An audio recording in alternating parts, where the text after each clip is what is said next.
Kamusta mga ka-DC? Maraming salamat sa inyo dahil parami na tayo ng parami sa bawat araw. Sa mga silent listeners natin, paramdam naman po kayo. Kahit pusuan nyo lang po ako sa comment section. I-comment nyo na rin kung taga saan kayo. Salamat po! Muli, narito po ang inyong lingkod na si Kuya Louie para handugan kayo ng magagandang kwentong kulam at barang na may kasamang aral sa buhay. Sa mga nagpa-shoutout, nasa dulo po ng video.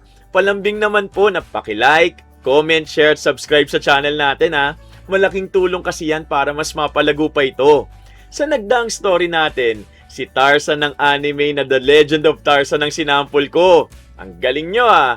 Ngayon, ang gwapong to naman ang isasample ko na bumida sa isang American fantasy series. O sample ha, ipagtatanggol ko ang lugar natin. Hindi ako papayag na makuha sa atin to. Sa mga nakapanood nito noon, i-comment nyo nga ang title ng series at kung sino siya. Bago natin simulan ang kwento, check muna natin. Nakapag-like, comment, share, and subscribe ka na po ba? Ayan! Sa blue up at black up, na-add at na-follow nyo na po ba ako? Nandyan po sa comment section ng link. Nakapin na po yan. Palambing naman po. Thank you po mga ka-DC. Ngayon, simulan na natin ang kwento ng stalker na dalaga. Maylin, alam kong hindi naman tayo mahilig sa magarbong celebration. Pero gusto kong maging espesyal itong anniversary natin. Kahit simpleng dinner lang kasama ka, masaya naman ako. Hindi naman ako humihingi ng bonggang date basta ikaw yung kasama ko. Sigurado ka bang wala ka ng ibang hinihintay sa relationship natin? Meron, pero alam mo naman kung ano yun. Ilang beses ko nang sinabi sa'yo na pangarap kong makasal sa taong mahal ko, di ba? Kung ganon, baka ngayong gabi, hindi mo na kailangang mangarap pa. Anniversary ni na Diego at Maylin kaya naghanda ang lalaki ng isang simpleng dinner para sa kanyang girlfriend.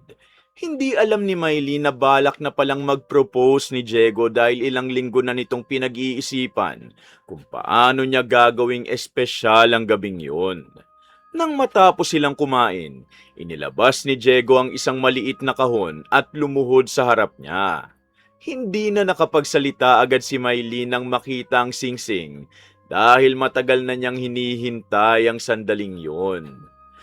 Maylin, ayokong puro pangako lang ang ibigay ko sa'yo. Gusto kong makasama ka hanggang sa pagtanda natin. Will you marry me?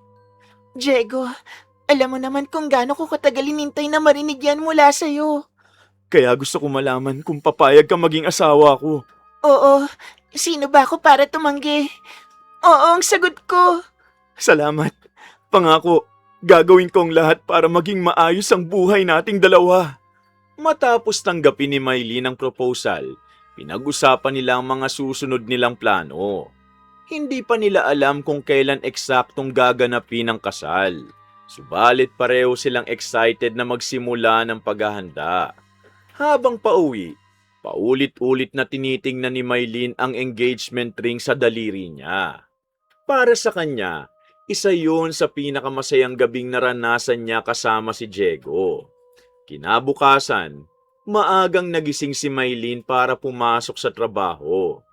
Gaya ng nakasanayan, hinintay niya si Jolesa sa kanilang usual na meeting place bago sila sabay na pumunta sa MRT. Pagdating ng kanyang best friend, agad nitong napansin ng singsing at hindi na napigilang asarin siya tungkol sa proposal. Kaya palang aga mo nag-message sa akin kagabi. May engagement pala akong kailangan malaman. Ay, hindi ko nga alam kung paano ko ikukwento sa'yo nang hindi ako kinikilig eh. Sus, basta ang alam ko, matagal mo nang hinihintay yung proposal na yan. Oo, kaya kahit simple lang, sobrang saya ko talaga. Pangarap ko talaga maging asawa ni Diego. Mukhang kailangan na natin pag-usapan kung paano ka magiging bride dahil baka bukas gusto mo nang maghanap ng wedding gown. Samantala, sa pinapasukang trabaho ni Gigi, kasama niya ang pinsan niyang si Dan. Dan, may nakita akong magandang babae kanina sa MRT. Di ko alam kung saan siya nagtatrabaho eh. Pero lagi ko siyang nakikita ron. Eh di, kausapin mo kung gusto mo. Bakit kailangan mo pang ikwento sa akin? Hindi ko alam. Gusto ko lang siyang makita ulit bukas. Pareho silang nagtatrabaho sa isang maliit na repair shop at matagal na silang magkatrabaho. Sanay na si Dan sa mga kwento ng tomboy na si Gigi tungkol sa mga taong nakikita nito sa labas. Kaya hindi niya agad inisip na seryoso ang sinabi ng pinsan. Para sa kanya, baka simpleng paghanga lang yun sa isang magandang babae. Ano bang kakaiba sa kanya? At hanggang ngayon, iniisip mo pa rin. Hindi ko nga rin alam eh. Ang ganda lang talaga. Tapos parang ang saya niyang kasama. Basta, Alam mo ba ang pangalan niya? hindi ko alam ang pangalan niya eh. Hindi ko nga alam kung saan siya nagtatrabaho. Pero aalamin ko yan. Ako pa ba? Hindi na yun inisip pa ni Dan. Nagpatuloy sila sa trabaho habang si Gigi paminsan-minsan nakatingin sa orasan. Alam niyang karaniwang umaalis ang magandang babae sa kanilang lugar ng maaga at gusto niyang muling makita ito sa susunod na umaga. Kinabukasan, mas maaga siyang umalis ng bahay. Hindi naman siya nagmamadali sa trabaho dahil sapat pa ang oras niya. Sa halip, pinili niyang dumaan muna sa istasyon ng MRT. Pagdating niya ron, hindi siya agad sumakay. Naghintay muna siya sa lugar kung saan nakita niya ang babae nung nakaraang araw. Samantala, Julesa, parang ang aga natin ngayon no? Baka mauna pa tayo sa office kaysa sa ibang empleyado. Mas mabuti na rin yun kaysa nagmamadali tayo kapag sobrang dami ng tao sa MRT. Oo nga eh. Alam mo, excited pa rin ako kapag tinitingnan ko tong singsing. Parang hindi pa rin nagsisink in sa akin eh. Sus, kaya nga kanina pa kita inaasar. Mukhang gusto mong ipakita sa lahat yung kamay mo eh. Oo na, ikaw nang maswerteng ikakasal. Hindi naman, masaya lang talaga ako kasi sa wakas, engaged na kami ni Diego. habang naghihintay sila, ipinagpatuloy ni na Mylene at Jolesa ang pag-uusap tungkol sa engagement. Mas interesado pa rin si Jolesa sa mga plano ng kaibigan kaysa sa ibang pasahero sa paligid nila. Nang dumating ang tren, sumakay silang dalawa at naghanap ng pwesto sa loob ng bagon.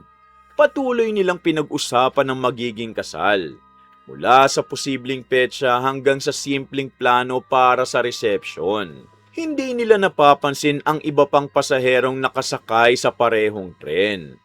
Kapag nagpakasal ka na, kailangan may oras ka pa rin para sa mga kaibigan mo ha. Baka kasi puro asawa mo na lang ang atupagin mo eh. Sus, ikaw nga ang unang iimbitahin eh. Kaya huwag kang mag-alala. Hindi kita kakalimutan. Siguraduhin mo lang, dahil ako ang una magrereklamo pag pangit ang pagkain sa reception. Naku, grabe ka. Wala pang ang date ng kasal eh. Reklamo agad ang iniisip mo. Kailangan handa ako. Baka ikaw mismo makalimot sa akin kapag may asawa ka na eh.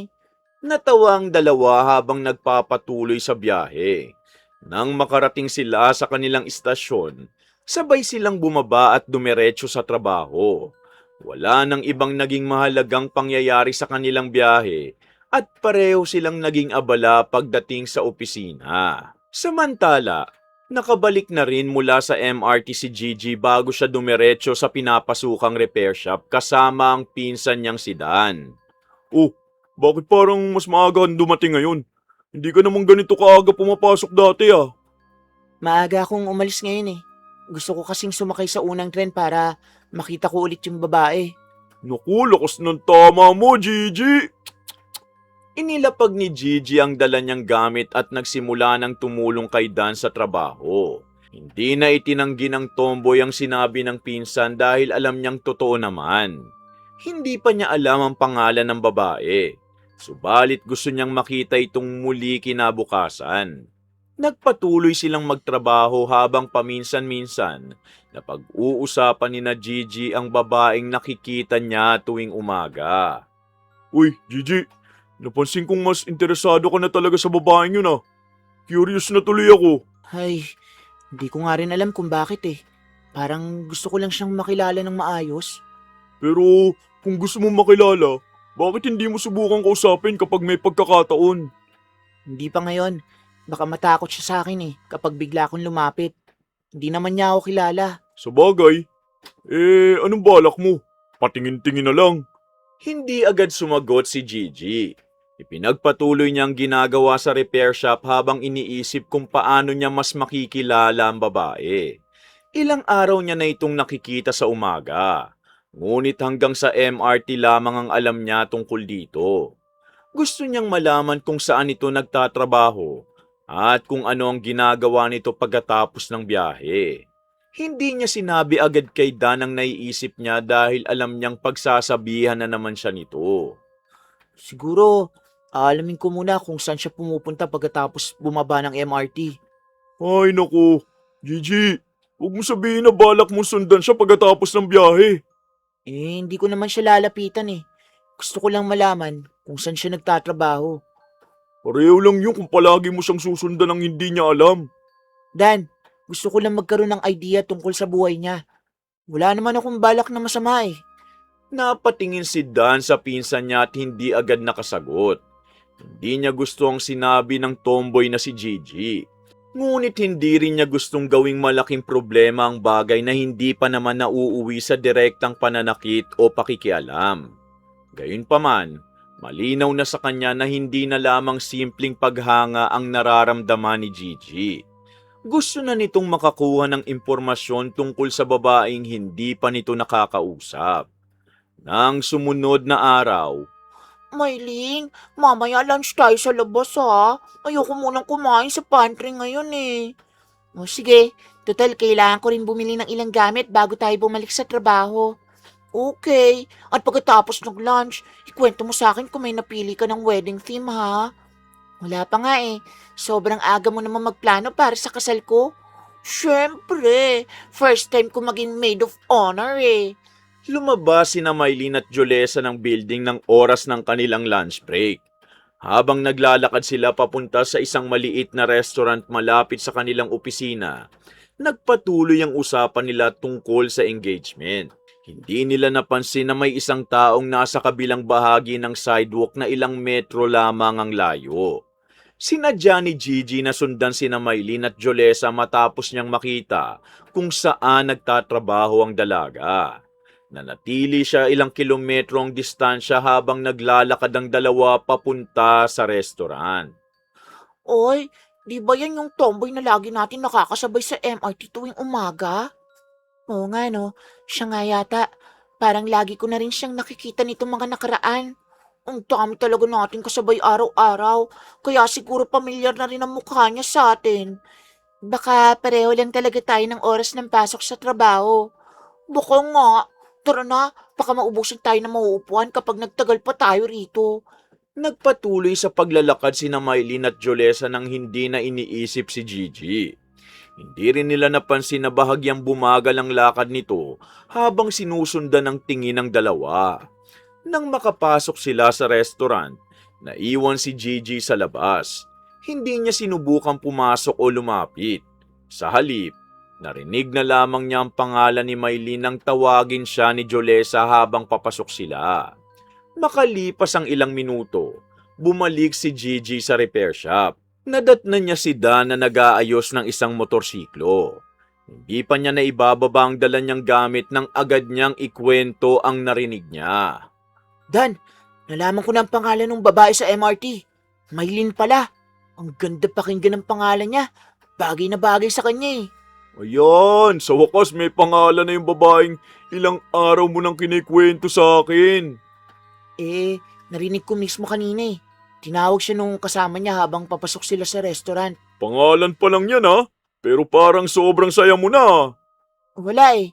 Mas madali lang siyang isipin kapag alam ko na kung anong itatawag sa kanya. Napatingin si Dan sa pinsan niya habang nagpapatuloy sa ginagawa. Dati, simpleng kwento lamang tungkol sa isang magandang babae ang naririnig niya kay Gigi. Ngayon, pati pangalan nito, ikinatuwa na ng pinsan niya. Hindi pa man niya alam kung gaano kalalim ang paghanga ni Gigi. Napansin na niyang mas madalas itong bumalik sa parehong usapan. Maylin pala.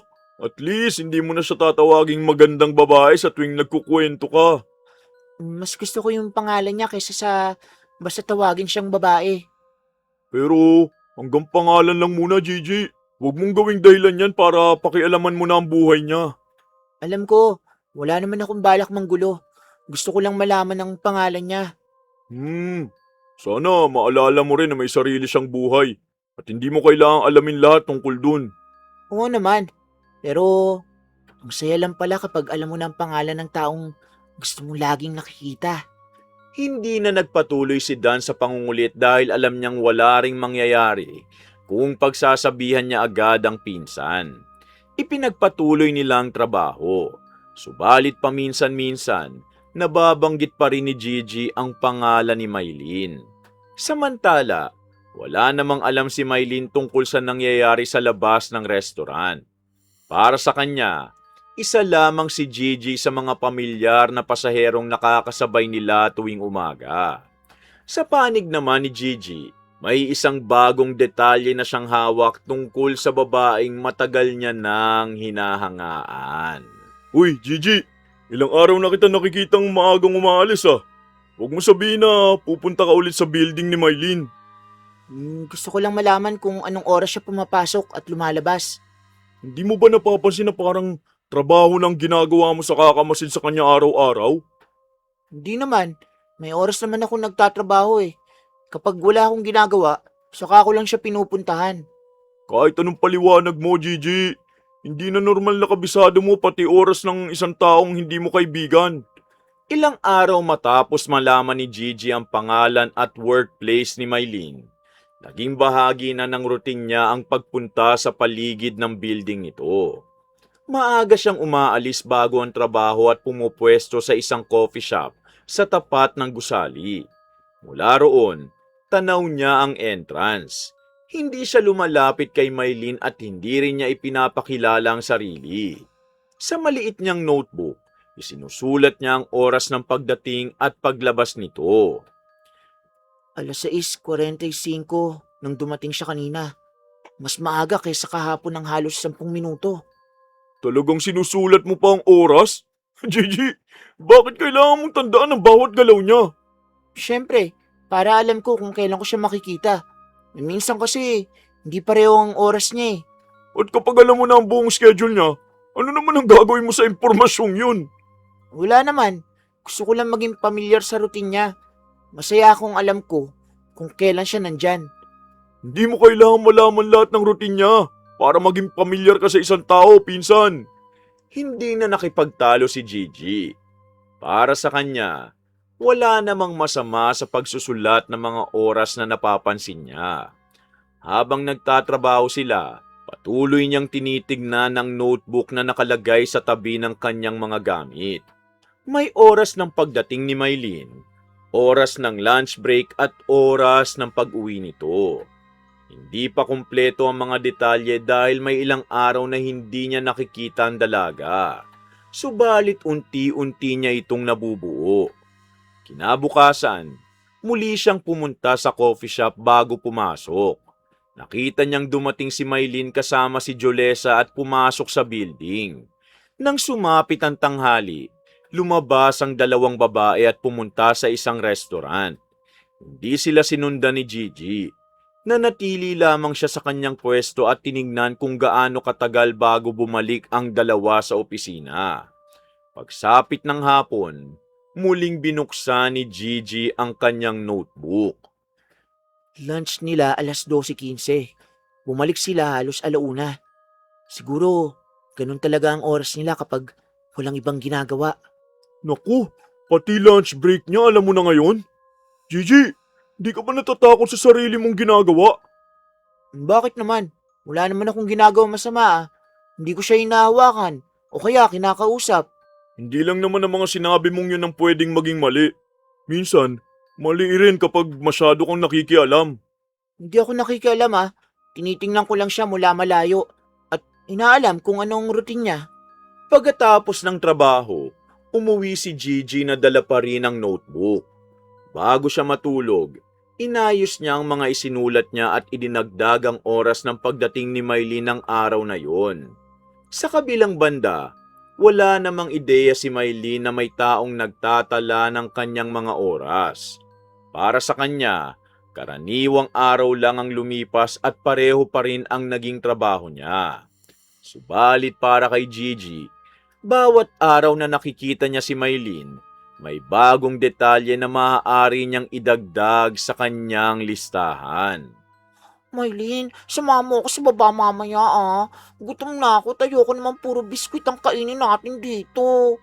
Oh, sige, gusto ko rin na makakain na maayos. Simula kanina, puro trabaho na lang talaga ang iniisip ko. May bago raw na maliit na restaurant sa kanto. Sabi ng office mate natin, masarap daw yung mga rice meal nila. O tara, baka sakaling may makita rin tayong bagong pagkain na pwedeng balikan kapag nagustuhan natin. Oo, at ikaw ang pumili ng gusto mo Ako nang bahala sa dessert pagkatapos natin kumain. Pagsapit ng tanghali, bumaba sina Maylin at Jolesa mula sa kanilang opisina at nagtungo na sa maliit na restaurant na malapit sa gusali. Habang naghihintay ng kanilang order, pinag-usapan nila ang mga gawain sa trabaho at ilang simpleng plano para sa nalalapit na weekend. Nang dumating ang pagkain, nagustuhan ni Maylin ang rice meal na in-order niya at sinabi niyang maaari niya yung balikan kapag nagkaroon ulit siya ng pagkakataon. Pagkatapos kumain, bumalik silang dalawa sa opisina para ipagpatuloy ang trabaho. Samantala, Dan, may napansin akong bago tungkol kay Maylin kanina. May restaurant siyang pinuntahan kasama yung kaibigan niya. Kaya pala pagbalik mo rito, parang ang saya mo na naman. Pati pagkain na kinakain niya, napapansin mo na. Hindi ko naman sinadya. Nandun lang ako sa kabilang side at nakita ko silang kumain bago bumalik sa office. Kung ganun, wag mo nang palalayimin pa yan. Hindi mo kailangan alamin kung anong gusto niyang kainin. Hindi naman. Pero naisip ko lang na baka magustuhan niya kung may makapagpadala sa kanya ng pagkain minsan. napatingin si Dan sa pinsan niya. Hindi na niya nagustuhan ang direksyon ng sinabi nito. Sa mga nakaraang araw, nakita niyang sinusubaybayan ni Gigi ang oras ng pagdating at pag-uwi ni Maylin. Ngayon naman, napansin na nito pati ang pagkain na ino-order ng dalaga. Hindi pa rin alam ni Gigi kung ano ang magiging reaksyon ni Maylin, ngunit tila sapat na sa kanya ang ideyang makapagpadala ng isang bagay na alam niyang magugustuhan ito. Gigi, wag mo sabihin na magpapadala ka talaga sa office niya nang hindi niya alam kung kanino galing. Naku, di naman kailangan malaman niya agad. Baka isipin niyang ordinaryong delivery lang. Mas lalo siya magtataka kapag wala naman siyang in-order. Hindi magandang sorpresa yung kung hindi ka niya kilala. Pero kung pagkain lang naman, hindi naman siya mapapahamak, di ba? Baka nga, matuwa pa siya eh. Hindi mo alam kung matutuwa siya. Ang alam mo lang, gusto mo siyang mapasaya kahit hindi niya alam na ikaw ang dahilan. Hindi na sumagot si Gigi. Makalipas ang ilang araw, bumalik siya sa parehong restaurant na pinuntahan ni na Maylin at Jolesa. Tinanong niya ang isang staff tungkol sa rice meal na in-order ni Maylin. Hindi niya binanggit ang pangalan ng dalaga at sinabi lamang niyang gusto niyang magpadala ng parehong pagkain sa isang office malapit sa gusali. Matapos niyang makuha ang impormasyon, inayos niya ang delivery para sa tanghalian. Kinabukasan, abala si Maylin sa trabaho nang dumating ang isang delivery rider sa kanilang office. Isang malaking food box ang iniabot nito sa reception desk para sa kanya. Wala siyang maalalang umorder siya at wala rin siyang kausap na nagsabing may ipapadala sa kanya. Nang dalhin yun sa mesa niya, agad niyang tinawag si Jolesa. Julessa, may nagpadala yata ng pagkain sa akin. Hindi ko naman to in-order at wala rin akong hinihintay na delivery. Ha? Baka si Diego. Baka gusto ka lang niyang surprisahin pagkatapos ng proposal niya. Hindi ko alam. Titingnan ko muna yung resibo bago ko buksan. Baka ibang tao pa lang dapat makatanggap nito. Tama. Mas mabuti nang siguraduhin natin kung kanino talaga galing bago mo kainin. Walang pangalan ng sender eh. Restaurant lang ang nakalagay. Kaya tatawagan ko muna si Diego. Tinawagan ni Maylin si Diego at nalaman niyang wala itong ipinadalang pagkain. Hindi na niya binuksan ang box at ipinahawak na lamang ito sa reception desk para maibalik sa rider. Hindi niya alam kung sino ang nagpadala at hindi rin niya inisip na may kaugnayan yun sa taong matagal nang nakamasid sa kanya. Samantala, Nang malaman ni Gigi na hindi tinanggap ni Maylin ang ipinadalang pagkain, hindi siya agad nagalit. Sa halip, naisip niyang baka kailangan lamang niyang maghanap ng ibang paraan para malaman kung ano ang gusto nitong matanggap. Para kay Dan, yun ang mas nakababahalang bahagi dahil sa halip na tumigil, parang lalo lamang nag-iisip si Gigi ng susunod niyang gagawin. Di mo pa rin matanggap na ayaw niyang tanggapin yung ipinadala mo? Baka kailangan mo nang umatras. Hindi naman ako galit eh. Siguro nagulat lang siya dahil hindi niya alam kung sino nagpadala. Naku, itigil mo na yan. Huwag mo na isipin kung paano ka ulit magpapadala. Hindi pagkain ang iniisip ko ngayon eh. May nakita akong account niya kagabi habang naghahanap ako online. Hoy Gigi, huwag mo sabihin pati social media niya, hinahanap mo na rin. Matapos ang trabaho, hindi agad umuwi si Gigi. Habang nagpapahinga sa repair shop, hinanap niya sa social media ang pangalan ni Maylin. Ilang account ang lumabas, ngunit nakilala niya agad ang larawan ng dalaga. Hindi man lantad ang lahat ng impormasyon sa profile, sapat na yun para malaman niyang tama ang nahanap niya. Matagal niyang tinignan ang mga litrato bago niya tuluyang pindutin ng friend request. Pagkatapos, inilapag niya ang cellphone at naghintay. Nahanap ko siya. Hindi ako sigurado nung una eh. Pero nakita ko yung litrato niya kasama yung kaibigan niya. Ano naman ang balak mo? Wala. Nag-send lang ako ng friend request. Baka sakaling tanggapin niya kapag nakita niya na wala naman akong masamang pakay. Di mo ba naisip na hindi ka niya kilala? At baka ayaw niya magkaroon ng bagong kaibigan? Kung hindi niya i-accept, wala naman akong magagawa. At least, sinubukan ko siya makilala na maayos. Naku, masama na talaga ang kutob ko sa ginagawa mo. Hindi na nakipagtalo si Gigi. Sa halip, paminsan-minsan niyang tinitingnan ng cellphone habang naghihintay ng notification. Kinabukasan, nagising siyang walang pagbabago sa request. Pumasok siya sa trabaho at muling naghintay. Pagsapit ng hapon, nanatiling pending pa rin yon. Sa mga sumunod na araw, ganun pa rin ang nakita niya. Hindi tinanggap ni Maylin ang request at hindi rin ito inalis. Para kay Gigi, mas nakakabahala yon kaysa sa simpleng pagtanggi. Ilang araw na i-request mo pero hindi pa rin niya tinatanggap. Baka ayaw talaga niya makipagkaibigan sa'yo. Baka hindi niya lang nakikita. Di naman siguro laging nag-check ng request si Maylin. Kinagabihan, muling binuksan ni Gigi ang profile ni Maylin. Konti lamang ang public na impormasyon at karamihan sa mga litrato, hindi niya makita. Napansin niyang may ilang litrato kasama si Jolesa at ilang larawan mula sa mga lugar na napuntahan ni Maylin. Hindi niya yun agad pinansin ng isa-isa. Ang mas mahalaga sa kanya, meron na siyang paraan para makita ang mga bagong post nito kung sakaling tanggapin nito ang request. Samantala, nasa bahay si Maylin nang ipakita niya kay Jolesa ang notification na ilang araw nang nakabinbin sa kanyang social media. Nagkataon na nandun ang kaibigan, kaya pinakita niya ito. Jolesa, may friend request sa akin na hindi ko kilala. Hindi ko maalala kung nakita ko na siya kahit saan.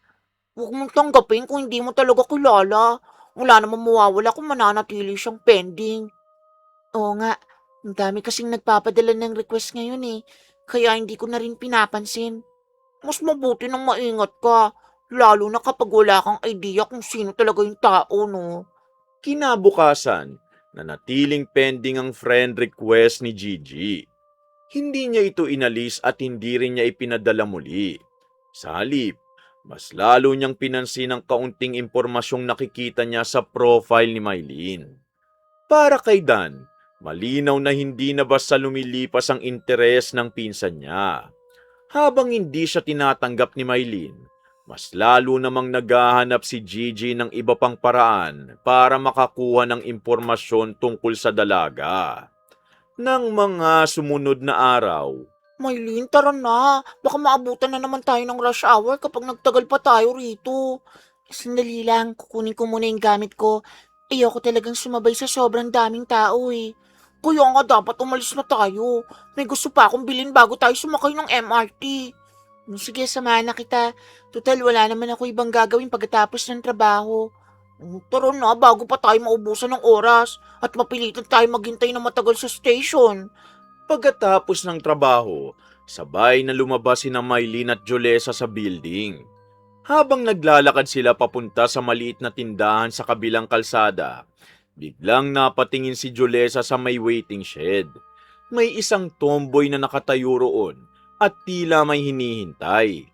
Agad niya itong nakilala dahil yun din ang babaeng ilang beses nilang nakakasabay sa MRT. Hindi niya muna ito binigyan ng mali siya dahil marami namang tao sa paligid. Mylene, uy, di ba yan yung tomboy na lagi nating nakakasabay sa MRT? Oo nga, siya nga yata. Ang layo naman ng station dito. Bakit nandito rin siya? Baka dito rin ang trabaho niya. Sa bagay, total wala naman siyang ginagawa sa atin. Pero ang weird lang kasi, nakikita na lang natin siya kung saan-saan. Tara na nga, baka hinihintay din niya yung kasama niya. Hayaan na natin. Hindi na nila pinansin si Gigi at pumasok na sila sa tindahan. Paglabas nila makalipas ang ilang minuto, wala na ito sa waiting shed. Nagpatuloy sila sa paglalakad hanggang sa makarating sa isang mataong bahagi ng kalsada. Habang naghihintay sa tawiran, muling napansin ni Mylene ang parehong tao sa kabilang sidewalk. Jolesa, nandyan na naman siya. Hindi ba nasa waiting shed lang siya kanina? Oo nga no. Baka nauna lang siyang tumawid habang nasa loob tayo. Parang ang bilis naman. Hindi ko na tuloy alam kung nagkakataon lang talaga. Kung naisipin, baka pareho lang talaga tayo ng mga lugar na pinupuntahan. Siguro nga, basta wag na lang natin siyang titigan para hindi rin siya mailang. Tumawid ang dalawa at nagpatuloy sa kanilang paglalakad. Sa pagkakataong yon, hindi na nila nakita si Gigi. Nang makarating sila sa istasyon, naging abala sila sa paghahanap ng masasakyan, kaya tuluyan ang nawala sa isip nila ang nangyari. Para kay Mylene, maaaring nagkataon lamang na nasa parehong lugar ang tomboy. Subalit habang pauwi sila, hindi na niya maiwasang maalala na ilang beses na rin niyang nakikita ang parehong muka sa MRT at sa paligid ng kanilang trabaho. Pagdating sa bahay, hindi na muling nakita ni Mylene si Gigi. Subalit bago siya matulog, naalala niyang sinabi ni Jolesa. Hindi pa siya natatakot, ngunit ngayon, alam na niyang hindi na lamang MRT ang lugar kung saan sila nagkakasabay. Doon, napansin na niyang may pattern na sa mga pagkikita nila. Kinabukasan, Jolesa, sandali. May envelope pala rito sa mesa ko. Baka may iniwan na document yung HR. Sige, tignan mo muna. Baka kailangan mong pirmahan bago tayo magsimula sa trabaho. Teka, wala namang pangalan sa labas. Baka simpleng papel lang na naiwan dito. Buksan mo para malaman natin. Baka mamaya hanapin pa ng nag-iwan at hindi natin alam kung nasaan. Sandali lang, titignan ko muna kung para saan to. pagkatapos ayusin ni Mylene ang ilang dokumento sa kanyang mesa, kinuha niya ang maliit na envelope at binuksan niyo ng walang pag-alinlangan. Isang maliit na papel lamang ang nasa loob at maayos ang pagkakatupi nito. Nang mabasa niya ang unang linya, bigla siyang natigilan. Muli niya itong binasa bago siya napatingin kay Jolesa. Hindi niya inaasahang may taong mag-iiwan ng ganitong klasing mensahe sa kanyang mesa. Lalo na dahil wala siyang ideya kung sino ang nagpadala. Jolesa, teka lang. Basahin mo nga tong sulat. Hindi ko alam kung sino nag-iwan nito eh. Bakit? Ano ba nakalagay at bigla akong naging balisa? Sabi niya, ang ganda ko raw sa blue dress na suot ko kahapon. Blue dress? Yung sinuot mo kahapon sa office? Oo, kaya nga ako nagtataka. Paano niya alam kung ano yung suot ko? May pangalan ba? Baka may kakilala ko nagbibiro lang sa'yo. Baka taga rito lang sa loob ng office. Muling tinignan ni Mylene ang papel at hinanap ang pangalan ng sender. Wala siyang nakita kahit isang pangalan o pirma. Ang tanging nakasulat, ang maikling papuri tungkol sa damit na suot niya nung nakaraang araw. Hindi niya yun ipinost sa social media at wala rin siyang maalalang nagtatanong tungkol dito. Habang hawak niya ang papel, napatingin siya sa paligid ng office. Ngunit abala ang mga empleyado sa kanika nilang trabaho. Walang pangalan, walang pirma, kahit anong clue kung sino nag-iwan nito. Kung ganun, hindi na ordinaryong papuri yan kung alam niya pati kulay ng damit na sinuot mo kahapon. Yun nga ang iniisip ko eh. Kung nakita niya ako kahapon, bakit hindi ko man lang siya napansin? Baka may nakakita lang sa'yo habang dumadaan ka. Maraming tao rito araw-araw, no? Pero bakit kailangan pa niyang isulat at iwan sa mesa ko? Pwede naman niyang sabihin ng harapan kung kilala niya ako.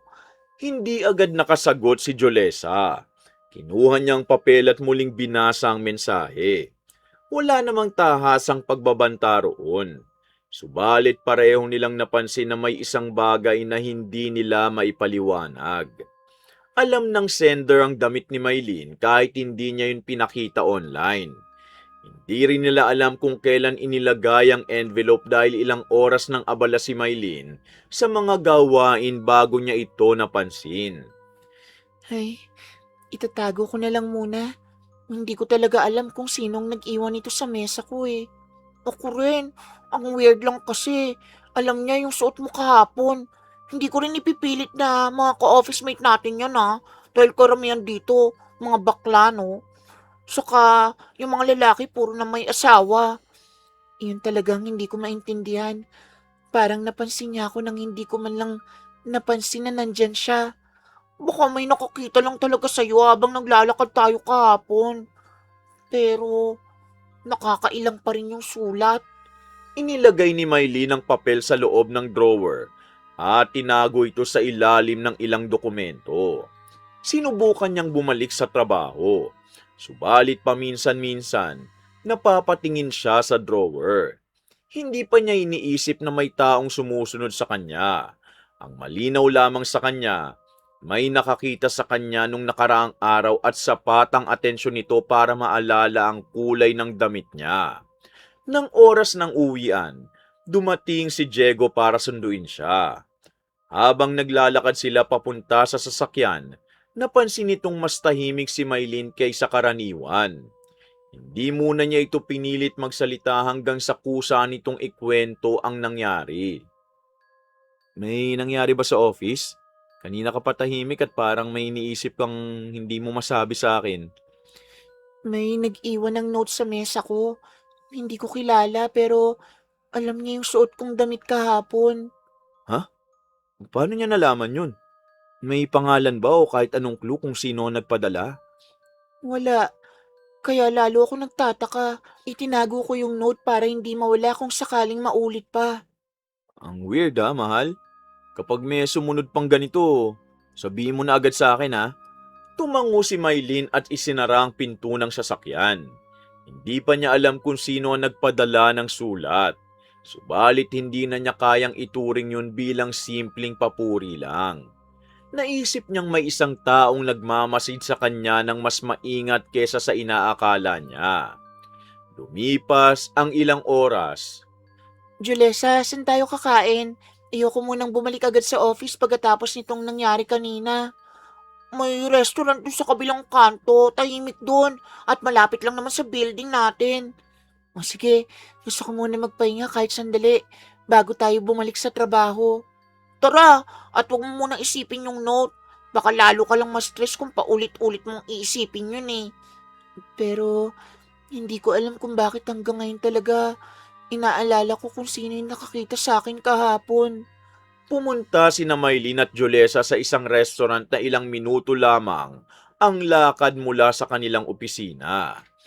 Habang naghihintay ng pagkain, nag-usap sila tungkol sa trabaho at sa mga simpleng plano nila para sa weekend. Unti-unting naging normal ang usapan nila hanggang sa makalimutan muna ni Maylin ang tungkol sa sulat. Maya-maya, dumating ang waiter na may dalang maliit na dessert at inilapag yon sa harap ni Maylin. Sandali, Hindi kami umorder ng dessert. Baka sa ibang table dapat yan. Teka, baka may nagkamali lang sa order. Tanungin mo muna kung para kanino talaga yan. Ah, kuya, hindi po namin ito in-order Saan po ba dapat ito dalhin? Sinabi ng waiter na may isang taong nakaupo sa dulong bahagi ng restaurant at siyang nagpaabot ng dessert. Agad na patingin sina Maylin at Jolesa sa itinurong mesa. Wala na roon ang tao. Naiwan lamang ang isang basong tubig. Tinawag nila ang waiter para itanong kung sino ang taong nagbigay ng dessert. Subalit wala itong maibigay na impormasyon. Maylin, huwag mo nang kainin yan. Hindi natin alam kung sino nagpadala. Oo, ibalik na lang natin sa waiter. Hindi ko naman to in-order Ang weird talaga. Nung nakaraan may note sa office. Tapos ngayon may nagpadala naman ng dessert. Kaya nga ayoko nang tumanggap ng kahit ano mula sa taong hindi ko kilala. Tara na pagkatapos nito, mas mabuti sigurong bumalik na tayo sa office. Iniwan nila ang dessert sa waiter at agad nang umalis. Hindi nila nakita ang taong nagpadala nito. Sa labas ng restaurant, ilang beses napalingon si Maylin habang naglalakad sila pabalik sa building. Wala siyang nakitang pamilyar na mukha sa mga taong dumaraan. Samantala, ilang kanto mula sa restaurant, umalis na si Gigi matapos makita sina Maylin at Jolesa na papalabas. Hindi niya sila sinundan. Bumalik siya sa repair shop at nadatnan si Dan na abala sa ginagawa. Inilapag niya ang gamit niya sa tabi ng workbench bago muling banggitin ang nangyari sa restaurant. Oh, bakit ang tagal mo? Akala ko sandali ka lang. Hindi niya kinuha yung dessert na pinadala ko. Akala ko magugustuhan niya. Pero iniwan lang nila sa waiter. Nagpadala ka ng dessert? Hindi mo ba naisip na baka hindi siya komportable kapag hindi niya alam kung sino ang nagbibigay? Baka hindi pa lang siya sanay. Hindi naman ibig sabihin na ayaw niya na agad yun. Gigi, di mo pwedeng isipin na kailangan niyang masanay sa ginagawa mo. Hindi naman niya hiniling yun eh. Gusto ko lang naman siyang mapasaya Hindi ko naman siya pinilit kausapin. Pero hindi mo rin siya binigyan ng pagkakataong pumili kung gusto ba niyang tumanggap ng kahit ano mula sa'yo. Hindi na sumagot si Gigi. Kinuha niya ang isang gamit sa workbench at ipinagpatuloy ang trabaho. Ngunit hindi nawala sa isip niya ang nangyari sa restaurant. Para sa kanya, hindi pagtanggi kay Maylin ang nangyari. Iniisip niyang nagulat lamang ito dahil hindi pa nito alam kung sino ang taong nasa likod ng lahat. Nang sumunod na araw, Jolesa, hindi ba dito tayo dumaan nung isang araw? May simbahan pala rito na bukas kahit hindi naman Sunday. Oo nga. Akala ko sarado kapag ganitong oras. Gusto mo bang pumasok sandali? Sige, sandali lang Gusto ko ring magdasal bago tayo umuwi O tara, hintayin kita sa labas pagkatapos para sabay tayong pumunta sa station. Salamat. Saglit lang talaga ako sa loob. Tapos alis na tayo.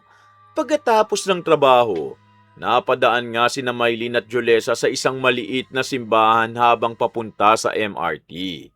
Bukas ang malaking pinto nito kahit hindi oras ng misa. Kaya naisipan ni Maylin na pumasok sandali. Naiwan muna si Jolesa sa labas habang tahimik na naghintay. Hindi nagtagal si Maylin sa loob at agad ding lumabas matapos magdasal. Paglabas niya, may batang pulubi na nakatayo malapit sa gate at may hawak na lobo. Lumapit ito kay Maylin at iniabot ang lobo.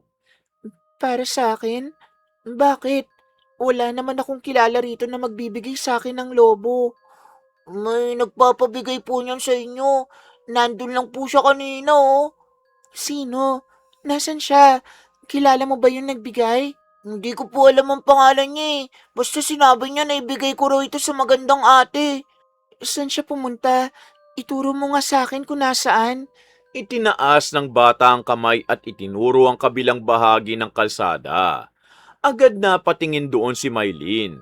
Ngunit wala siyang nakitang taong nakatingin sa kanila. May ilang dumaraan at may mga sasakyang nagmamadali sa kalsada. ngunit walang mukhang pamilyar sa kanya. Maylin, ano yan? Sino raw nagbigay? Hindi ko alam. May nagpapabigay daw pero wala naman akong nakita. Huwag mo na tanggapin kung hindi mo kilala. Baka mas mabuting iwan na lang natin dito. Ayoko rin naman ito eh. Ang weird na naman. Bakit may taong nagpapadala sa akin ng ganito? Itinabi ni Maylin ang lobo at ilang segundo itong tinitigan. Naalala niyang sulat sa office at ang dessert na ipinadala sa restaurant. Hindi niya alam kung may kaugnayan ang mga yun.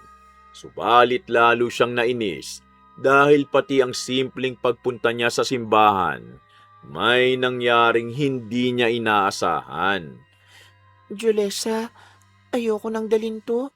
Parang kahit saan ako pumunta, may kung sinong nakakaalam. Sige, iwan mo na. Tara na, baka mahuli pa tayo sa tren. Hinawakan ni Maylin ang lobo ng ilang segundo bago niya ito biglang pinutok. Napalingon ang ilang tao sa malakas na tunog.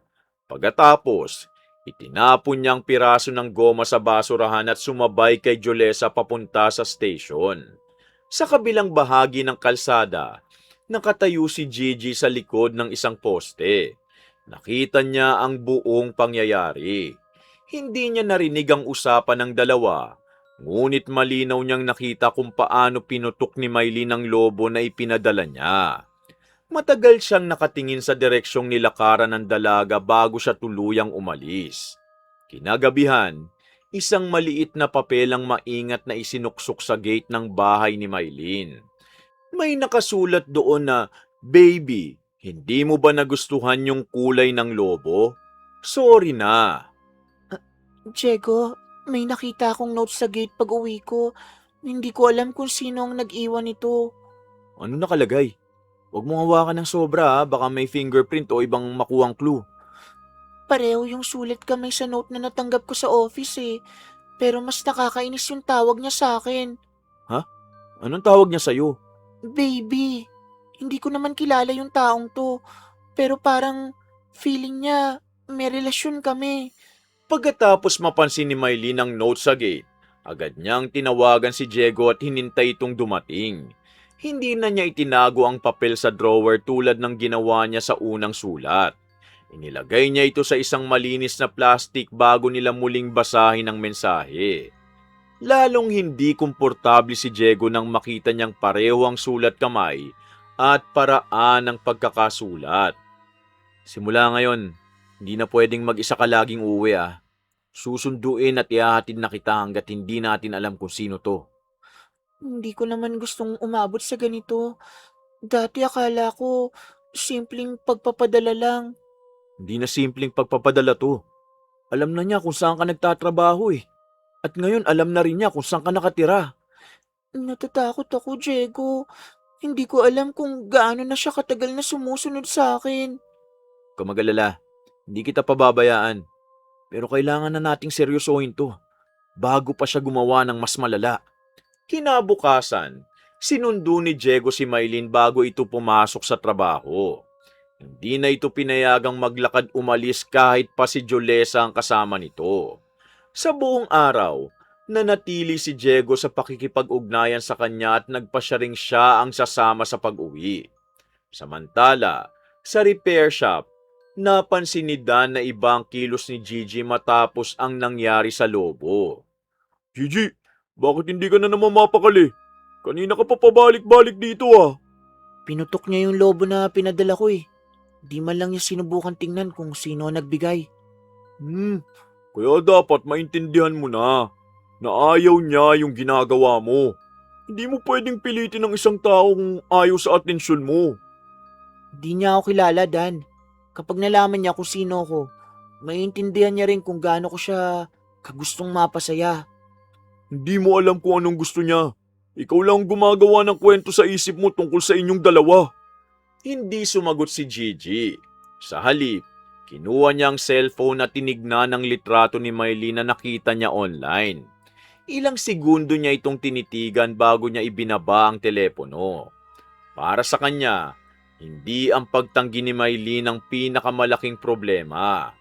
Ang mas ikinagalit niya Ang lalaking ngayon laging nasa tabi nito. Hanggang sa kinahapunan, nakita niya mula sa kabilang kalsada sina Maylin at Diego na magkasamang umalis sa building. Hindi niya sila nilapitan. Nanatili lamang siya sa malayo habang pinagmamasdan ng lalaki. Noon, hindi na si Maylin ang tanging taong nasa isip ni Gigi. Si Diego na ang naging hadlang sa pagitan niya at ng babaeng pinaniniwalaan niyang para sa kanya. Huy, Gigi, ilang araw ka nang ganito oh. Hindi ka na nakikipag-usap na maayos at puro si Maylin ang iniisip mo. Hindi ko kasalanan kung lagi siyang kasama ni Diego. Siyang umaharang sa lahat ng gusto kong gawin para kay Maylin. Huy, wala kang karapat na magsabi ng ganyan. Dahil hindi naman kayo magkakilala ni Maylin eh. Hindi mo naiintindihan, Dan. Matagal ko na siyang pinagmamasdan. At alam ko mas bagay siyang kasama ng taong tunay na nagmamalasakit. Yung sinasabi mong pagmamalasakit, Gigi, hindi niya hinihingi at lalong hindi niya alam na ginagawa mo. Ilang araw matapos ang huling pangyayari, hindi na naging mapayapa ang mga araw ni Gigi. Habang nagtatrabaho siya sa repair shop, paulit-ulit niyang nakikita sa isip ang mga pagkakataong kasama ni Maylin si Diego. Lalo siyang nainis nang malaman niyang palagi na itong sumusundo at naghahatid sa dalaga. Para kay Gigi, unti-unti siyang nawawala ng pagkakataong makita si Maylin ng malaya. Kanina, halos hindi ko na siya nakita dahil sinundo agad ng lalaking yun. Parang ayaw talaga niyang lumayo sa babae. Huy, baka dahil natatakot na si Maylin sa mga ipinapadala mo. Natural lang na protektahan siya ng lalaki. Lalo na kung boyfriend niya yun. Fiancé pa lang siya. Pero kung umasta parang siya nang may-ari ng buong buhay ni Maylin. Ha? Fiancé na pala niya si Maylin eh. Ikaw ang estranghero na laging sumusunod at nagpapadala ng kung ano-ano. Hindi ko siya sinasaktan, Dan. Gusto ko lang mawala si Diego sa tabi niya para magkaroon naman ako ng pagkakataon. Napatigil si Dan sa ginagawa at matagal na tinitigan ng pinsan. Hindi na niya kailangang tanungin kung gaano kalalim ang obsesyon ni Gigi. Ilang beses niya na itong pinagsasabihan, pero sa bawat pagkakataon, may bagong dahilan ito para ipagpatuloy ang ginagawa. Ngayon, hindi na lamang impormasyon tungkol kay Maylin ang hinahanap ni Gigi. Gusto na nitong mawala ang taong pinakamahalaga sa buhay ng dalaga. Gigi, pakinggan mo nga ako. Kahit mawala yung lalaki, hindi ibig sabihin na pipiliin ka ni Maylin pagkatapos. Hindi ko kailangan ng garansya. Kailangan ko lang alisin yung taong patuloy na humaharang sa akin. At anong gagawin mo kapag hindi pa rin naging interesado sa'yo si Maylin pagkatapos? Hindi ko alam, pero mas gusto kong malaman kaysa habang buhay akong nanonood lang habang iba ang kasama niya. Delikado na yung iniisip mo. Huwag mong gawin ang bagay na pagsisisihan mo habang buhay, uy! Hindi na sumagot si Gigi. Kinuha niya ang basahan at muling naglinis ng isang bahagi ng workbench. Subalit hindi na siya nakatuon sa ginagawa. Sa isip niya, paulit-ulit na bumabalik ang mukha ni Diego. Sa halip na sisihin ang sarili sa mga nangyari, mas lalo niyang itinuturing na dahilan ng lalaki kung bakit hindi siya napapalapit kay Maylin. Nang matapos ang trabaho, hindi agad umuwi si Gigi. Dinaanan niya ang isang lumang kahon na matagal nang nakatago sa lumang bahay nila. Doon niya nakita ang ilang bagay na iniwan ng kanyang lola bago ito namatay. Kabilang dito ang isang lumang kwaderno na may mga sulat tungkol sa mga ritual at karunungang itim na minsan itong itinuro sa kanya nung bata pa siya. Akala ko, di ko nakakailanganin ng mga tinuro mo, Lola. Pero, baka ito na lang ang paraan para mawala ang lalaking yun sa buhay ni Maylin. Matagal niyang tinitigan ang lumang kwaderno. Alam niyang mali ang binabalak niya, ngunit mas malakas na ngayon ang galit niya kaysa sa takot sa maaaring mangyari. Hindi niya na iniisip kung paano mapapalapit kay Maylin. Ang gusto niya nang mangyari, mawala si Diego sa buhay ni Maylin. Nang sumunod na araw, Kailangan ko makausap si Mang Ruel. Alam kong siya lang ang makakatulong sa gusto kong mangyari kay Diego. Gigi, huwag mo sabihin na seryoso ka talaga sa iniisip mo kagabi tungkol sa gusto mong mangyari sa fiancé ni Maylin. Hindi ko na kayang panoorin na palagi siyang nasa tabi ni Maylin eh. Wala akong ibang paraan para maalis siya. May paraan.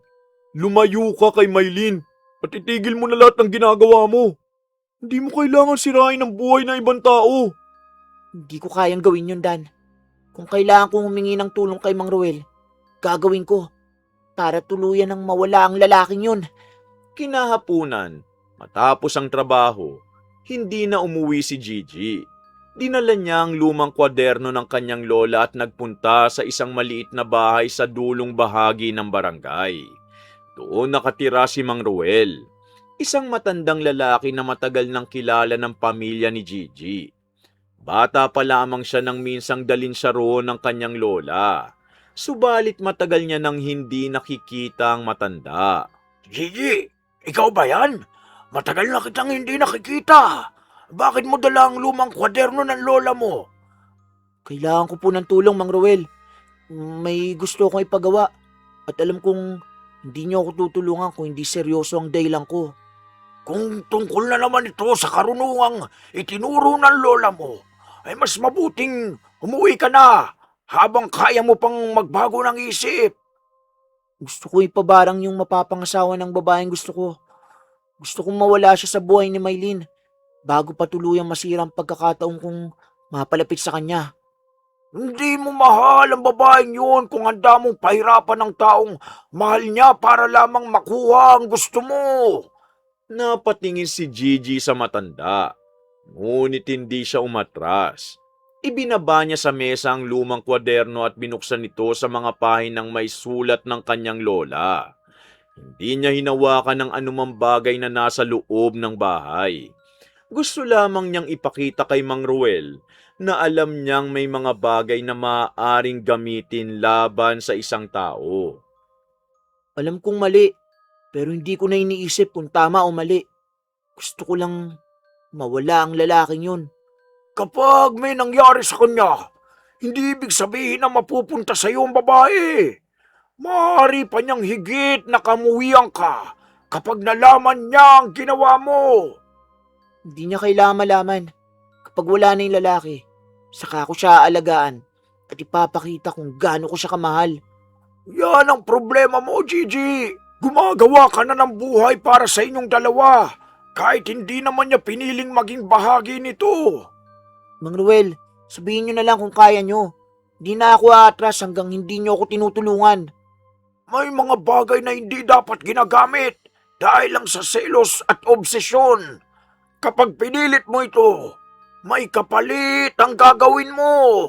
Nakahanda ako sa kapalit. Basta ang lalaking yun ang tamaan at hindi si Maylin. Matagal na tinitigan ni Mang Ruel si Gigi bago niya isinara ang kwaderno. Nakita niyang hindi na simpleng galit ang nagtutulak sa dalaga. Nakakapit na ito sa isang maling paniniwala na may karapatan siya kay Maylin kahit wala naman silang tunay na relasyon. Kung talagang ayaw mong umatras, hindi kita pipilitin. Pero tandaan mo ang sinabi ko. Ang karunungang itim, hindi laruan at walang kasiguruhan kung paano matatapos ang epekto nito. Naiintindihan ko. Gawin na natin. Hindi na muling nakipagtalo si Mang Ruel. Kinuha niya ang kwaderno at inilagay sa tabi niya. Sa gabing yun, nagsimula ang paghahanda para sa barang na matagal nang hindi ginagamit ni Gigi mula nang mamatay ang kanyang lola. Hindi na simpleng pagsunod kay Maylin ang ginawa ni Gigi. Pinili niyang gamitin ang karunungang itinuro sa kanya upang tuluyang alisin si Diego sa buhay ng babaeng kinahuhumalingan niya. Samantala, nang sumunod na araw, Diego, bakit parang ang hina ng katawan mo? Kanina ka pa nakahawak sa dibdib mo. hindi ko rin alam eh. Akala ko pagod lang ako pero parang ilang araw na akong walang lakas. Kung ganun, magpatingin na tayo. Hindi na normal na paulit-ulit ka nangihina kahit sapat naman ang tulog mo. Ayoko mag-alala ka. Baka kailangan ko lang talaga magpahinga ng ilang araw. Hindi ako mapapanatag kung hindi natin malalaman kung ano talaga nangyayari sa'yo. Hindi na nawala ang pangihina ni Diego. Madalas siyang mawala ng ganang kumain at mabilis mapagod kahit sa simpleng gawain. Dahil ayaw nang makipagtalo ni Maylin, sinamahan niya ito sa klinik para magpatingin.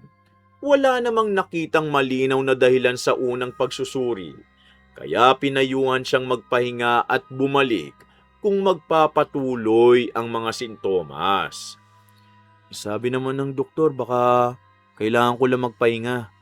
Huwag ka na masyado mag-alala. Pero ilang araw ka ng ganito.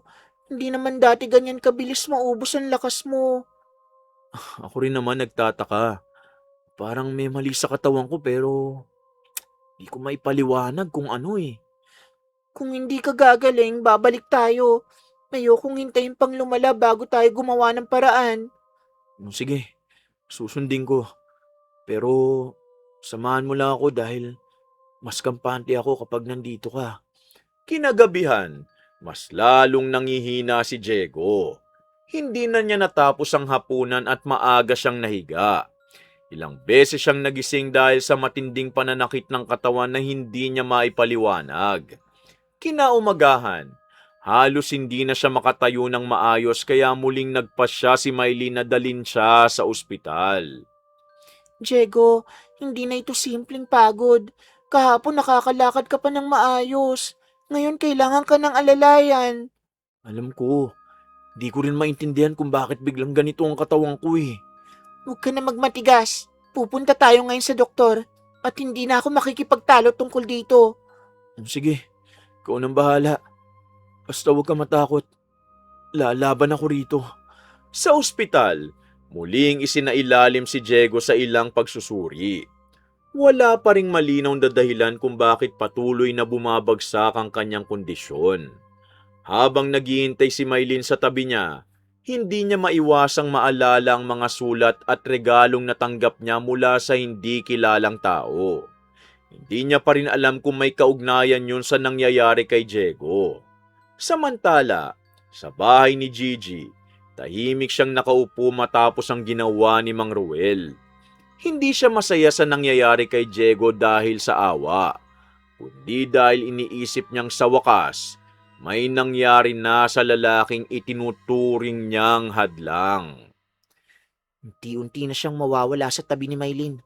Sa wakas, wala nang hahadlang sa akin. Hindi niya alam na habang iniisip niyang naging matagumpay ang kanyang plano, may ibang taong nagsisimula ng makaramdam na hindi ordinaryong karamdaman ang dinaranas ni Diego.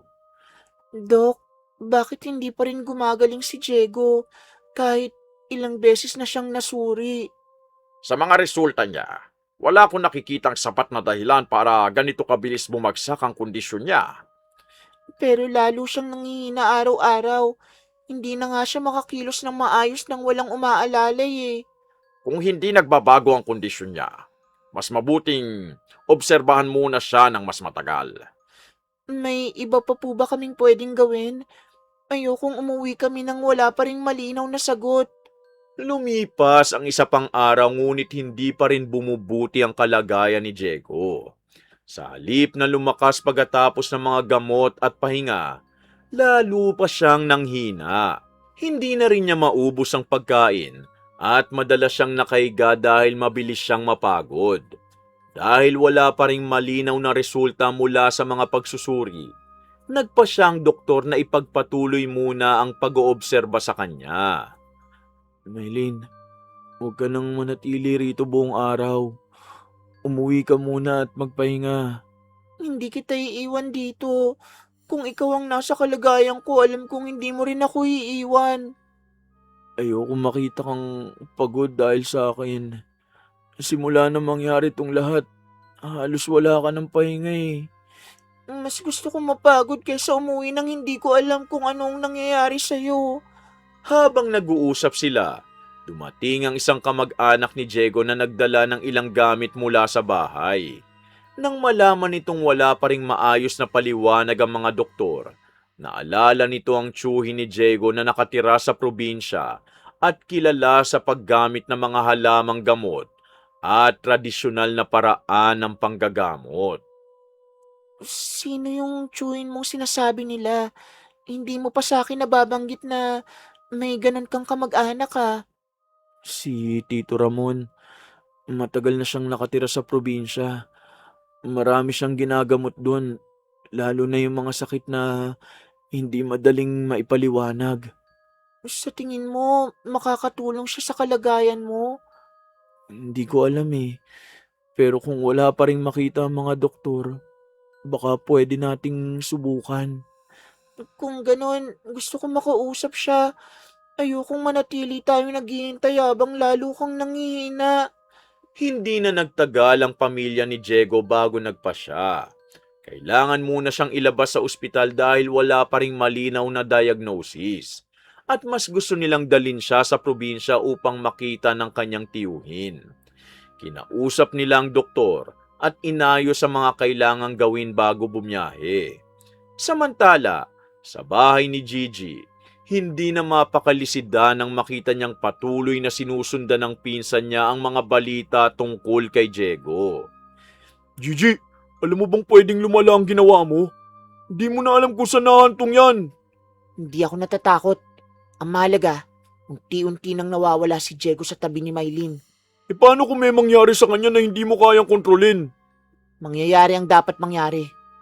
Hindi ko na kayang umatras ngayon. Hindi na sumagot si Dan. Samantala, sa probinsya, naghanda na si Tito Ramon para sa pagdating ng kanyang pamangkin. Hindi niya alam kung anong tunay na dahilan ng biglang pagkakasakit ni Diego. Ngunit alam niyang hindi ordinaryo ang mga sintomas na narinig niya. Kinabukasan, isinakay ni na Maylene at Diego ang kanilang mga gamit at nagsimula ang biyahe papunta sa probinsya. Habang umaalis ang sasakyan, nakatingin lamang si Maylene sa kanyang fiancé na mahina pa ring nakasandal sa upuan. Tito Ramon, hindi ko na talaga alam kung ano ang nangyayari kay Diego. Ilang araw na siyang ganito. Tito, hindi ko rin maipaliwanag eh. Parang nawawala ang lakas ko kahit wala namang mabigat na ginagawa. Ihiga mo muna siya rito. Huwag mo munang piliting kumain ng marami dahil kailangan ko siyang maobserbahan. Sige po, Tito. Basta sabihin mo agad sa amin kung may napapansin kang kakaiba sa kondisyon niya, ha? Maylin, huwag ka matakot. Kung makakatulong si Tito, susundin ko lahat ng sasabihin niya.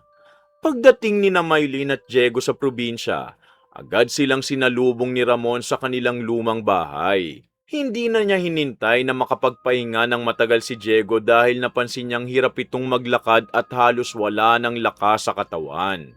Pinahiga niya ito sa isang silid at kumuha ng ilang gamit na ginagamit niya sa panggagamot. Habang inaayos niya mga yon, maingat niyang tinitingnan ang kalagayan ng pamangkin.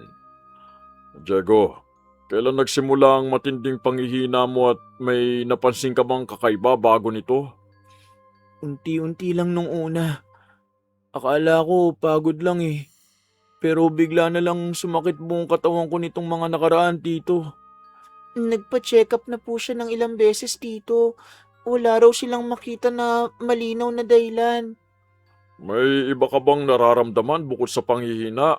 Tulad ng biglang lamig, pananakit o hirap huminga? May mga gabing parang sobrang bigat ng katawan ko eh. Tapos minsan bigla akong nilalamig kahit hindi naman malamig. Lumapit si Ramon kay Diego at maingat na sinuri ang kanyang mga kamay, noo at dibdib. Hindi siya agad nagsalita. Kumuha siya ng ilang halamang gamot at nilagay sa isang palanggana na may mainit na tubig. Pinaupo niya si Diego sandali at hiniling kay Maylene na manatili lamang sa tabi nito. Habang ginagawa niyang paggamot, ilang beses niyang napansin ang pagbabago ng pulso ni Diego na hindi tugma sa simpleng pagod lang. Maylene, may nangyari ba kay Diego bago siya nagsimulang manghina na hindi ninyo maipaliwanag? Wala naman. Pero may mga kakaiba pong nangyayari sa akin itong Mga nakaraang linggo. Ano mga bagay ang tinutukoy mo? Kahit maliit na pangyayari sabihin mo, dahil pwedeng mahalaga yun. May mga sulat at regalo akong natatanggap mula sa taong hindi ko naman kilala. Oo, tito. May taong nanggugulo sa kanya. Sinusundan siya at nagpapadala ng mga bagay na hindi naman niya hinihingi. At may taong galit sa'yo dahil pinoprotektahan mo siya. Napatigil si Maylin nang marinig ang tanong ni Ramon. Hindi niya agad nasagot yun dahil sa dami ng nangyari. May isang taong madalas nilang napag-uusapan, ang hindi kilalang stalker. Ngunit hindi pa rin nila alam kung sino yun. Tahimik na inilagay ni Ramon ang mga gamit niya sa tabi at muling sinuri si Diego. Mas naging seryoso ang mukha niya matapos marinig ang tungkol sa mga sulat at pagsunod. May hinala ako sa kondisyon mo. Pero ayoko magsalita hanggat hindi ko nasusuri ng mabuti. Tito, sabihin mo lang kung may kailangan kaming gawin. Handa akong sundin lahat para gumaling si Diego. Panatili muna kayo rito. Huwag ninyong ipagwalang bahala ang nararamdaman niya. Dahil kailangan ko siyang bantayan. Sige tito, ayoko rin bumalik agad sa Maynila kung ganito pa rin ang katawan ko. Mabuti. Simula ngayon, ako muna ang bahala sa paggamot sa kanya. At kayo ang susunod sa biling ko. Nang sumapit ang gabi, nagsimula si Ramon sa mas maingat na pagsusuri kay Diego. Hindi niya sinabi kay Maylin ang hinala niya dahil kailangan muna niyang makasiguro. Habang natutulog si Diego, napansin ni Ramon ang kakaibang pagbabago sa kanyang katawan na hindi niya nakita sa ordinaryong karamdaman. Para sa kanya, may ibang dahilan ng unti-unting paghina ng pamangkin. Sa kabilang panig, wala namang alam sina Maylin at Diego sa tunay na natuklasan ni Ramon. Ang alam lamang nila, kailangan nilang manatili sa probinsya habang ginagamot si Diego. At habang patuloy na sinusuri ni Ramon ang kanyang pamangkin, lalo niyang nakukumpirma na hindi ordinaryong sakit ang dahilan ng kanyang pagkakasakit. Tito, kagabi parang nabawasan ang bigat ng katawan ko pero hindi pa rin ako malakas. Mas maayos na kaysa dati. Yan ang gusto kong marinig. May pagbabago sa katawan mo. Pero kailangan nating malaman kung bakit biglang gumaan ang pakiramdam mo. May kailangan ba kaming gawin habang ginagamot mo siya? Sabihin mo lang para matulungan ka namin. Maagang sinimulan ni Ramon ang paggamot kay Diego. Hindi na siya umasa sa mga gamot na karaniwang ginagamit sa bahay. Maingat niyang inihanda mga halamang matagal na niyang ginagamit at ilang bagay na minana pa niya sa kanyang mga ninuno. Habang ginagawa niya yon, napansin niyang mas maayos ang paghinga ni Diego kumpara nung unang dumating sila. Subalit hindi pa rin niya inalis ang pagbabantay dahil alam niyang maaaring bumalik ang matinding panghihina. Diego, sabihin mo agad kung may naramdaman kang kakaiba habang ginagawa ko ito ah. Huwag mong tiisin kahit maliit na pagbabago. Sige tito, sa ngayon parang mas magaan talaga ang katawan ko. Hindi tulad nung nasa ospital ako. Tito, ibig sabihin ba gumagana yung ginagawa mo? May epekto, pero hindi pa sapat para sabihin kung ligtas na siya. May bagay pa akong kailangang hanapin. Ano po yung hinahanap mo tito? Kung ano ang pinagmula ng sakit mo. Kapag nalaman ko yun, mas madali kong malalabanan ang epekto nito. Nang sumapit ang hapon, muling sinuri ni Ramon si Diego. Sa pagkakataong yon, mas naging malinaw sa kanyang hinala niya. May epekto itong hindi maipaliwanag ng mga pagsusuri sa ospital at unti-unting humihina kapag nilalapatan niya ng sariling paraan ng paggamot. Pagkatapos, agad niyang nakumpirma na hindi ordinaryong sakit ang dahilan ng panghihina nito. Nakita niya mga palatandaang pamilyar sa kanya at alam niyang may ipinadalang karunungang itim sa katawan ng pamangkin. Hindi na niya kinailangan magtanong ng paulit-ulit kay Maylin. Ang kailangan na lamang niyang gawin, putulin ang epekto bago tuluyang maubos ang lakas ni Diego. Maylin, hindi sakit ang kalaban ni Diego. May taong sadyang nagpadala ng barang sa kanya. Barang? Ibig niyong sabihin, may sadyang gumawa nito kay Diego? Oo, at habang tumatagal, lalo lamang siya manghihina kung hindi natin ito kukontrahin. Tito, kaya pala kahit anong gamot sa ospital, hindi nila malaman kung ano nangyayari sa akin. Ganun talaga kapag hindi ordinaryong karamdaman ng pinagmulan.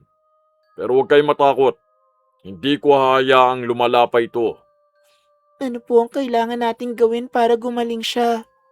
Manatili kayo rito. Ako na ang bahala. Samantala sa Maynila, lalong nataranta si Gigi nang malaman niyang wala na si Maylin sa dati nitong mga pinupuntahan. Hindi na niya alam kung nasaan ang dalaga at wala rin siyang paraan para malaman ang kalagayan ni Diego. Sa halip na umatras, lalo siyang nagalit dahil pakiramdam niya, tuluyan na siyang inilayo kay Maylin. Di ko na alam kung nasan sila. Bakit kailangan pa nilang lumayo? Dahil wala ka ng kontrol sa buhay nila. Hayaan mo na sila at titigil mo na ang ginagawa mo. Hindi ako titigil. Hindi pwedeng matapos to nang hindi nawawala si Diego. Gigi, sapat na ang ginawa mo. Huwag mo nang dagdagan ang kapalit. Hindi ako natatakot sa kapalit. Gusto kong mamatay si Diego para tuluyan na siyang mawala kay Maylin. Hindi na sumagot si Mang Ruel. Alam niyang hindi na makikinig si Gigi. Samantala, ipinagpatuloy ni Ramon ang paggagamot kay Diego.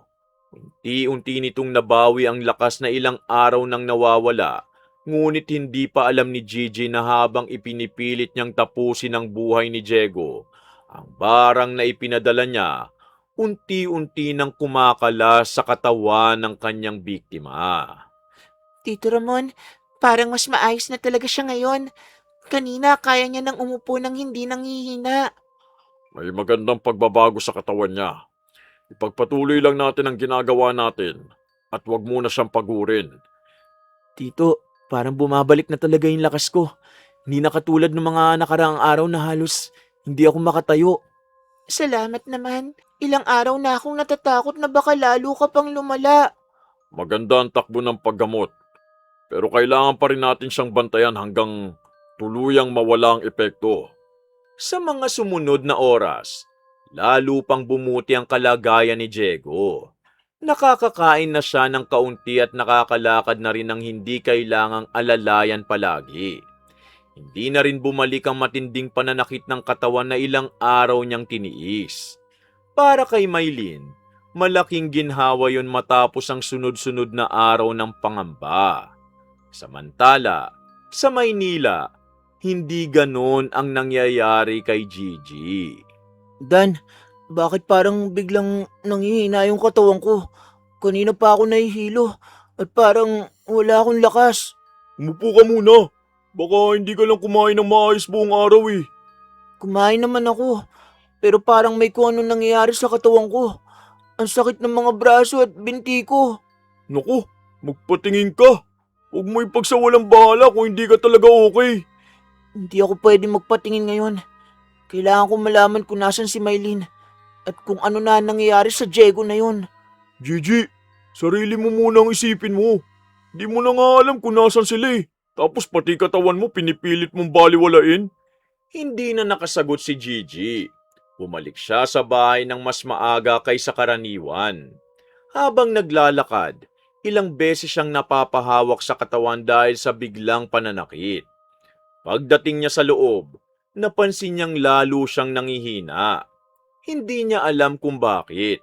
Subalit pakiramdam niya, may unti-unting kumukuha ng lakas mula sa kanya. Kinagabihan, tinawagan niya si Mang Ruel.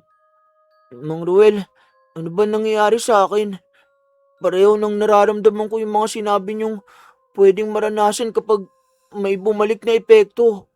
Gigi, sinabi ko na sa'yo na may kapaliit ang ginawa mo. Baka hindi na si Diego ang pinakamalaking problema mo ngayon. Hindi pwede. Dapat siyang tinatamaan. Bakit ako nangihina? Dahil may taong kumukontra sa ginawa mo. Kapag naputol ang epekto sa biktima, maaaring bumalik sa pinagmula ng bahagi ng pinsalang ipinadala. Hindi pwede mangyari yun. Kailangan mong pigilan. Hindi ko na kayang baguhin ang nangyayari. Sinabi ko na sa'yo noon na huwag mong ituloy. Napaupo si Gigi sa sahig habang hawak ang cellphone. Sa kabilang panig ng tawag, wala nang masabi si Mang Ruel. Samantala, sa probinsya, nakakatulog na si Diego nang hindi na kinakailangan ng matinding gamot o pag-aalaga. Muling sinuri ni Ramon ang kanyang pamangkin at nakita niyang halos nawala ng epekto ng barang. Ngunit sa Maynila, nagsisimula pa lamang maramdaman ni Gigi ang kapalit ng ginawa niya. Tito Ramon, parang ibang-iba na si Diego.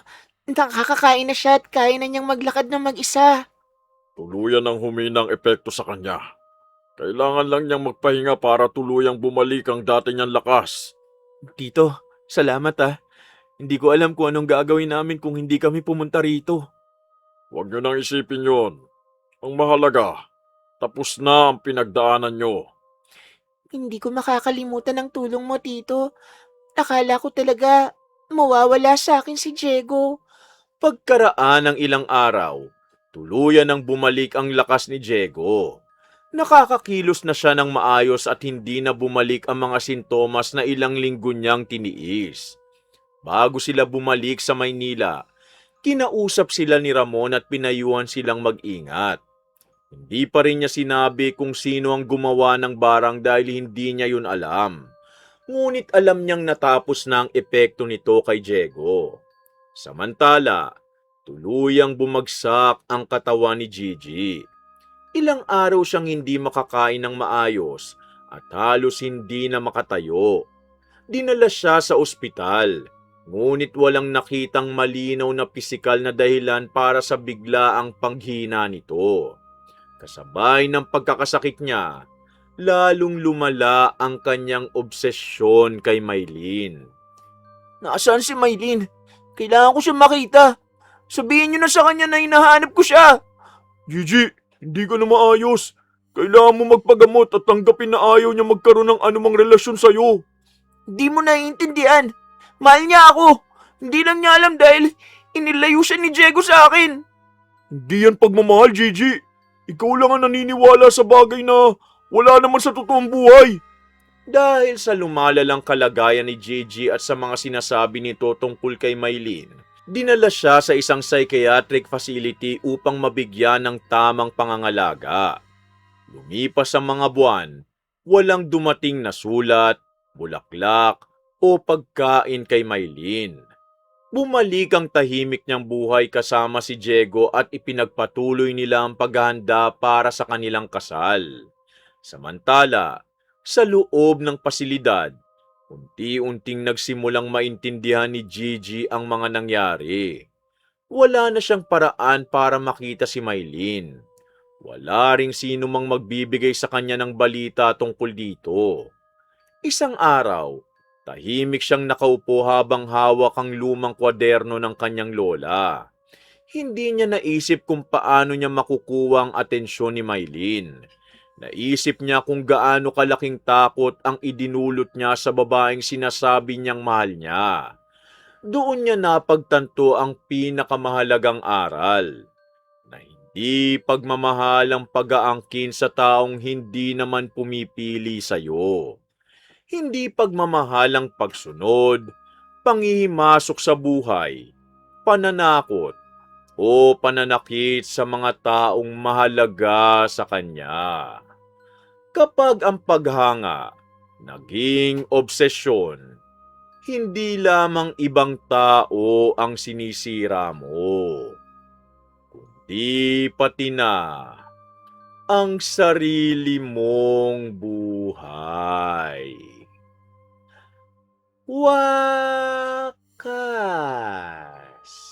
Isang magandang kwento na naman ang natapos natin mga ka-DC. Sana po may napulot kayong aral dito ha. Huwag niyong kalimutang mag-like, comment, share at subscribe para masuportahan niyo ang channel natin. At bilang ganti, para mas exciting, i-comment niyo kung sino yung karakter ko na paborito niyo sa mga binosesan ko.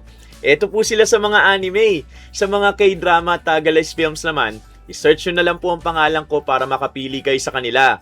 Lilinawin ko lang ulit mga ka-DC, yung sample na pinaririnig ko sa inyo sa bawat character, yun mismo ang boses na ginamit ko nung pinalabas sila sa Tagalized version sa TV. Huwag nyo rin pong kalimutang i-comment kung anong masasabi nyo sa kwento natin ngayon ha. Pag napili ko ang comment mo, isa-shoutout kita sa next story natin. Shoutout na ulit tayo! Shoutout kina Maria Oros na first commenter natin, Sugimura Perla Castro, Josephine Beroya, Yumi Honma, babaeng Bicolana, Hilda Arugay at kina Jire, Jea, Dave, and Serwin ng General Trias Cavite, Cristiel Mamado, Belen Malbas, Lusa Claro, Raquel Sigawa na nasa Bacoor and from Japan, Bella Abellano, Senon Cayabyab from San Isidro, San Marcelino, Zambales, Angelina Ignacio from California, Beth Mercado, Nancy from Taguig, Assorted Love Hurts, Cherry Mukbang ASMR, Cute Survivor ng Japan, Mestisang Bangus ng Japan, Juliet B, Noemi Garcia Pabunan from Hong Kong, Meldy from Malaysia, Phoebe Ranyada, Angelina Ignacio, Lydia Lopez, Cristina Peru, Gloray Ramos, Demi Cris Mancila da Cabrera, Gia Gigi, Crystals Philippines, Kimpoy Feliciano, Purificacion Fernandez Dulay, Donna Nog Vlog, Herminia Kipanes from San Mariano, San Antonio, Nueva Ecija, Arlet Arda, Erna Soto from Taguig, Angeli Filomeno, Eli Vair, Lizelle Lastra from Matalom, Leyte, Kimberly Espanola, Letha Tega Atibagos from Laguna, I'm Black, Super Lead Talking Tom, ML0214, Steffi, Chari Amuala from Matalam, North Cotabato, Chabelita, Janine Bandojo, Julia Divine Ebuen, Mabel from Singapore, Jonah from Singapore, Ann 20085, Angelina Lusterio from Oman, kay Butsu, Adversesita Barun, G from Bulacan, Kiting Dance, Jen Nona Elyada, Lactose the Intolerant from Cebu, Segundino Lumayog from Marawi, Susan Sula from San Pedro, Laguna, Carolina Suzuki from Japan, Monica Sanchez, welcome po sa channel, Gina Duque from Israel, Pilyang Angel from Riyadh, Saudi, Kan Jenny from Singapore, Erlin Mendoza, Annalyn Valdez, Noraida Pandian from Kuwait, Luella de la Peña, Queenie Ken Cuenca, Evelyn Bernardo, May May at sa mama mo po na si Nita Pacaldo, Pamela Allen, Saruwama Takeshi from Taguig, Linda Lugtu from Canada, Amabel Gamosa, Mama Mia from Malolos, Bulacan, Daburalin Fabro Sanggalang, welcome po sa channel natin, Yu Inday in Thailand from Phuket, Thailand, Ning Gose from Texas, Juan Brigole from Saudi, Salcedo Marivi from Tagas, Tangalan via QC, Jingpot, Gay Somojo, Relisa Alcazar, Ana Rose Ayeras from Milan, Italy, Mikey Carol, Mika Kate, Edita Bernardo Serafica, Jason Jimenez, Rosalie Orozco, Juliet Sabellano, Precious Joy Gabrido from Guimaras, Wilfredo Bea from Bulacan, Marisa Villapando, Sally Padilla, Virgie Tiglao, Jenaline Reyes from Antipolo, Maria Junaida Rilox, Digong Saad and family at Olivete family, Karina Enriquez, Julie Batay from Quezon City, Jackie from Cabanban, Calabanga, Camarines Sur, Rial Estales person from Bulacan, J. Chel Heartful from Dubai at sa CIS Kabayan at CIS Team Bagyo Dubai. Shoutout kina Mama Lauren Boyles ng California, USA, kina Kuya Liam at Bebe Lay ng Quezon City, kina Bombom, Bebe Jam at Jillian ng Sampaloc, Manila, kay Mamu Lovina at Papa Bong ng Manila, kay Tanod Potpot Mylas, Laban to Fox, kay Keisha Chua ng Torrance, California, kay Tita Susan Dukha from California, at kay Josh and Lauren Rubio ng Buena Park, California. Pasensya na po sa mga hindi ko po na shoutout. Abangan nyo po sa mga susunod na upload natin. Kumusta po sa lahat ng mga kababayan natin na nasa ibang bansa at sa inyo pong masugid kong tagapakinig saan mang sulok ng Pilipinas. Mag-iingat po kayo palagi. O paano? Samahan niyo po ulit ang inyong lingkod na si Kuya Louie sa susunod na kwento natin ha. Maraming salamat po at pagpalain tayong lahat ng puong may kapal. Bye!